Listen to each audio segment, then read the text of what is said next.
खबर उन्नाव से है, जहां सूबे के मुखिया योगी आदित्यनाथ आज चुनावी सभा को संबोधित करने भागवंत नगर कस्बा पहुंचे। वहां हटिया मेला थाना मैदान में हेलीकॉप्टर से उतरकर कार से जनसभा स्थल RRBN इंटर कॉलेज पहुंचे। सीएम योगी के आगमन को लेकर चप्पे चप्पे पर पुलिस प्रशासन तैनात रहा। मंच पर सांसद साक्षी महाराज समेत भाजपा की नई हस्तियां मौजूद रहीं।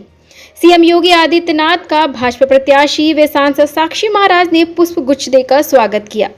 वहीं सीएम योगी आदित्यनाथ ने विपक्ष पर जमकर निशाना साधा और कहा कि भाजपा सरकार में युवाओं के हाथ में टैबलेट है और सपा सरकार में युवाओं के हाथ में तमंचे थे। भाइयों, देश के अंदर भारत का वैश्विक मंच पर सम्मान दिलाने का मामला हो या देश की सीमाओं को सुरक्षित करने का,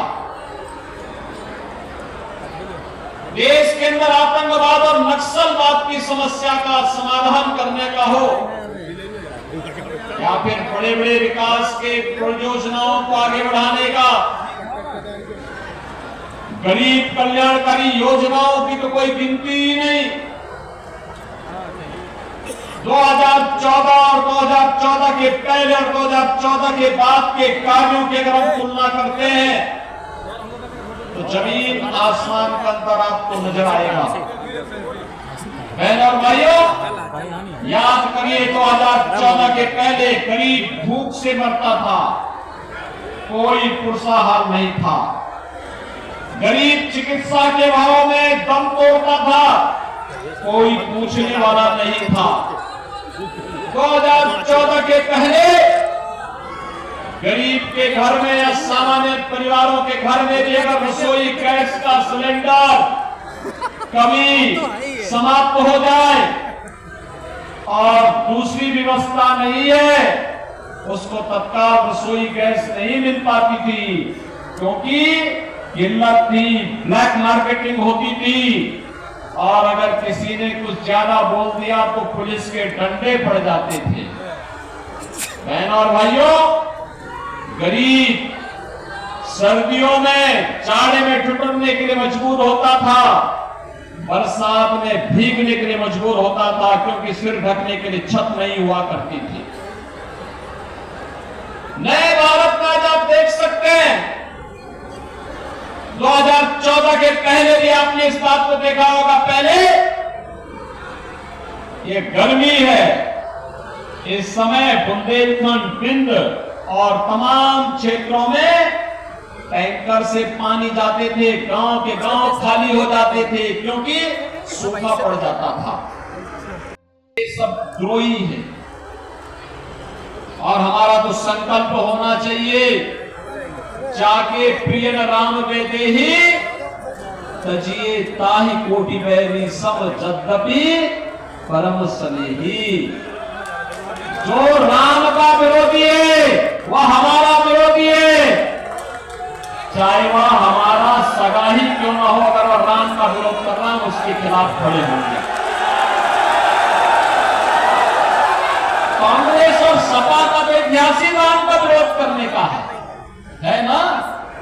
कहते थे राम हुए ही नहीं, क्या कहते थे? कहते थे राम हुए ही नहीं। क्या कहते थे कि अयोध्या में कोई परिंदा भी नहीं पर मार सकता।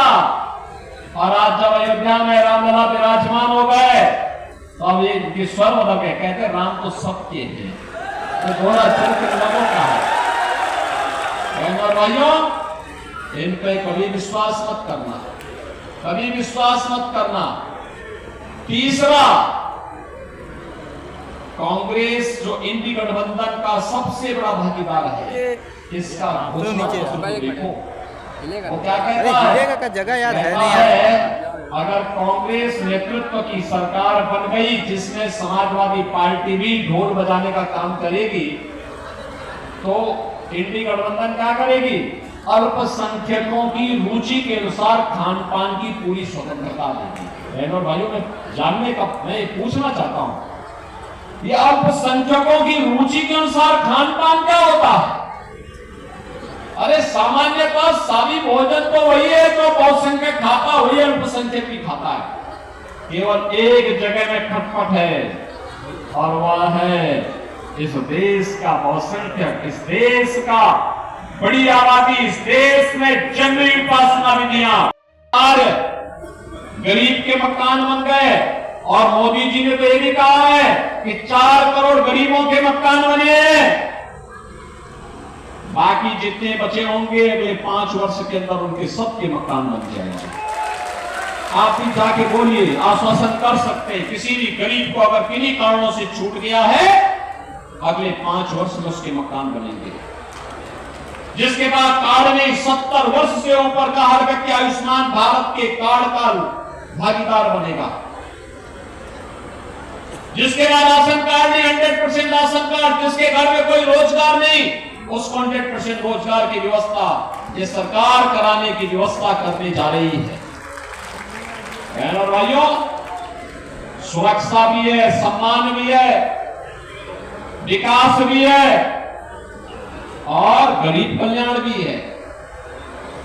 आतंकवाद का सामना कैसे होता है और कैसे उसका खात्मा होता है, कश्मीर में धारा 370 समाप्त करके मोदी जी ने बता दिया कि देश के अंदर अपनी इच्छा शक्ति के अभाव में पिछली सरकारें नहीं कर पाती थी, मोदी जी ने करके दिखा दिया।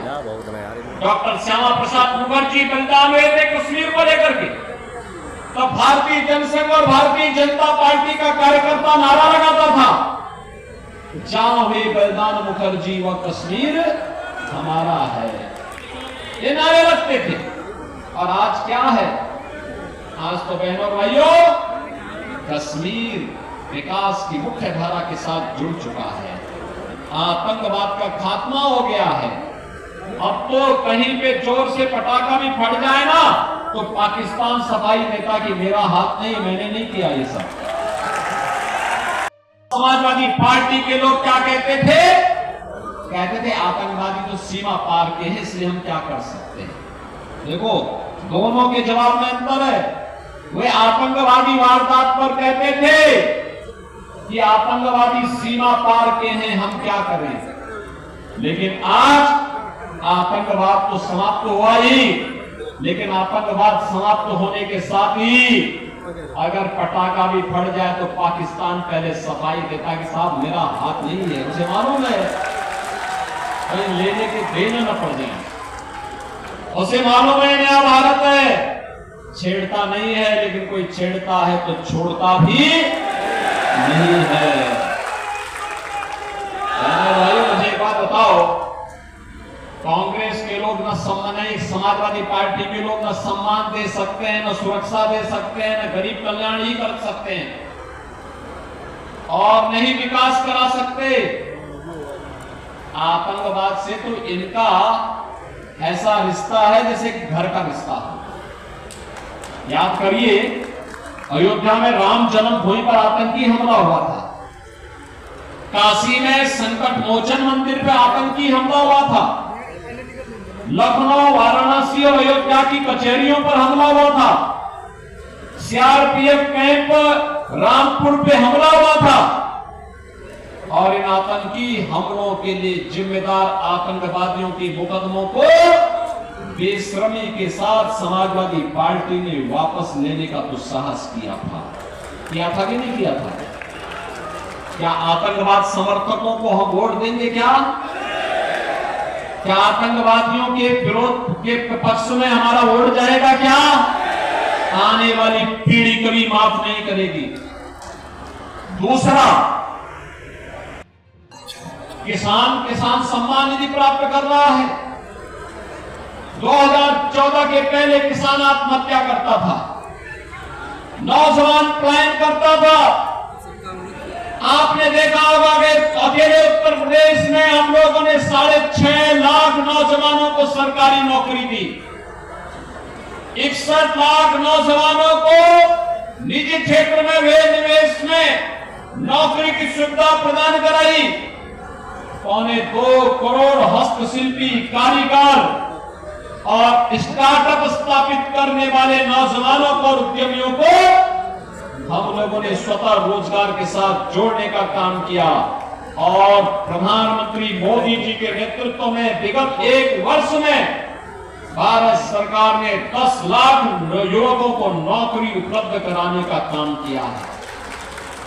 बहनों और भाइयों, आज नौजवानों के नई नई योजना, प्रधानमंत्री स्टार्टअप की योजना, प्रधानमंत्री स्टैंड अप की योजना, प्रधानमंत्री मुद्रा की योजना, उत्तर प्रदेश के अंदर स्वामी विवेकानंद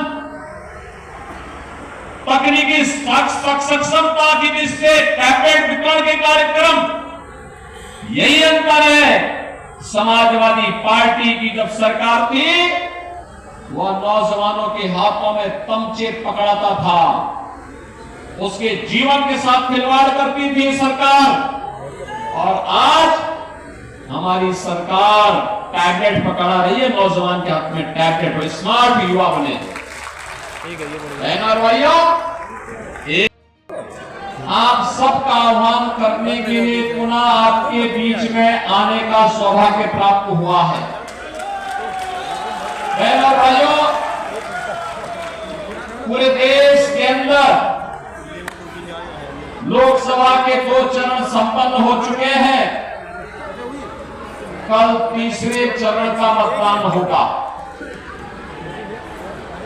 अब तक के 2 चरण 191 सीटों पर चुनाव हुए हैं, और देश के अंदर जो रुझान है, वे रुझान बताते हैं कि फिर एक बार मोदी सरकार। लोग जहां कहीं भी जाओ एक ही बात कहते हैं,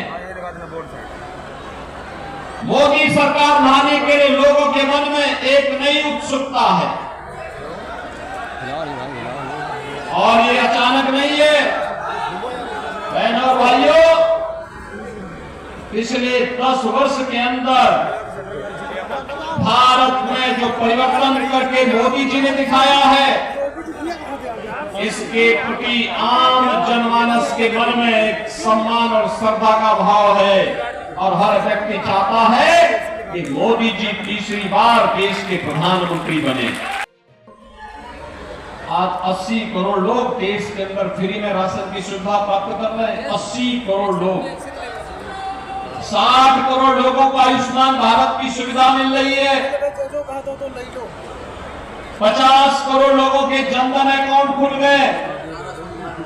अगर ये 60 करोड़ लोग जिन्हें आयुष्मान भारत की सुविधा प्राप्त हो रही है, इनमें से इसके बाद अगर कोई अन्य व्यक्ति कभी उसके परिवार में कोई बीमार होता है, सुविधा नहीं, उसके पास इतना साधन नहीं, अगर वह हमारा विधायक या सांसद या कोई पदाधिकारी या वह पीड़ित भी अगर मुझे पत्र भेज देता है, तो हम उसके खाते में सीधे पैसा भेजते हैं, क्योंकि मोदी जी ने अकाउंट खोल दिया है। और पैसा भेज करके उसे कहते हैं निश्चिंत होकर के अपना उपचार कराओ। जब सरकार साथ में खड़ी है तो चिंता की कोई बात नहीं। बहनों और भाइयों, जो हिंदुओं को चिढ़ाने के लिए गौ हत्या करते हैं, गौ मांस का भक्षण करते हैं, क्या कांग्रेस गौ मांस को भक्षण करने की छूट देगी क्या? और अपना वोट देके पाप करेंगे क्या? क्या इस पाप में भागीदार बनेंगे? तो समझाइए घर घर जाकर के, ये कांग्रेस विनाशकाले विपरीत बुद्धि, यानी जब व्यक्ति की मृत्यु नजदीक आती है तो कम से कम तब तो वह सुधर जाता है, तब तो वह सद्बुद्धि आती है उसको। और इस बात की सद्बुद्धि आती है कि चलो जीवन भर पाप किया, अब अंतिम समय में कुछ अच्छा काम तो कर लो, लेकिन ये तो जाते जाते भी अपना नरक भी बिगाड़ना चाहती है। और इसके बहनों और भाइयों, हम आपसे अपील करने के आए हैं, मोदी जी के नेतृत्व में नए भारत को आपने देखा होगा। ये नया भारत। मंच पर पूर्व विधानसभा अध्यक्ष हृदय नारायण दीक्षित, परिवहन मंत्री दयाशंकर सिंह भी मौजूद रहे। जिला उन्नाव से दीपक सिंह की रिपोर्ट।